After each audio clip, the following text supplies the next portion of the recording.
भारत में कई राजाओं महाराजाओं ने अपने रहने के लिए या आपातकालीन स्थिति में छुपने के लिए किले बनवाए थे। ये किले आज भी देश के लिए शान बने हुए हैं। इन्हीं में से एक है गोलकोंडा किला, जो हैदराबाद के प्रमुख पर्यटन स्थलों में से एक है। तो यह किला देश की सबसे बड़ी मानव निर्मित झीलों में से एक हुसैन सागर झील से लगभग 9 किलोमीटर की दूरी पर स्थित है और इस क्षेत्र के सबसे सुरक्षित स्मारकों में से एक भी है। कहा जाता है कि इस किले का निर्माण कार्य 1600 के दशक में पूरा हुआ था। यह किला अपनी वास्तुकला, पौराणिक कथाओं, ऐतिहासिक और रहस्यों के लिए भी जाना जाता है।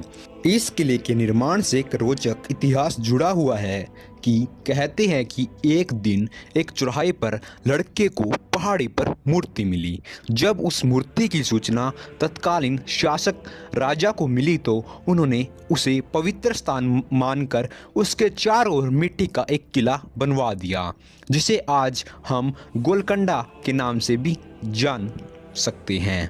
तो 400 फीट ऊंचाई की पहाड़ी पर इस किले में 8 दरवाजे और 87 गढ़ है। फतेह दरवाज़ा किले का मुख्य द्वार है, जो 13 फीट चौड़ा और 25 फीट लंबा है। इस दरवाजे को स्टील स्पाइक्स के साथ बनाया गया है, जो हाथियों के आक्रमण से बचाता था। इस किले की शानदार भव्यता का अंदाजा आप यहाँ का दरबार हॉल देखकर ही लगा सकते हैं, जो हैदराबाद और सिकंदराबाद के दोनों शहरों को ध्यान में रखते हुए पहाड़ी की चोटी पर बनाया गया है।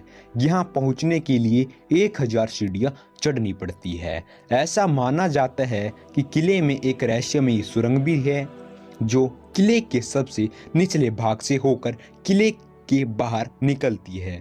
कहा जाता है कि उस सुरंग को आपातकालीन स्थिति में शाही परिवार के लोगों को सुरक्षित बाहर पहुंचने के लिए बनाया गया था, लेकिन अब तक इस सुरंग का कुछ पता नहीं चल पाया है। इस किले का सबसे बड़ा रहस्य ये है कि इस किले को इस तरह बनाया गया है कि जब कोई किले के तल पर ताली बजाता है तो उसकी आवाज़ बाला हिसार गेट से गुजरते हुए पूरे किले में सुनाई देती है। इस जगह को आधुनिक ध्वनि अलार्म भी कहा जाता है।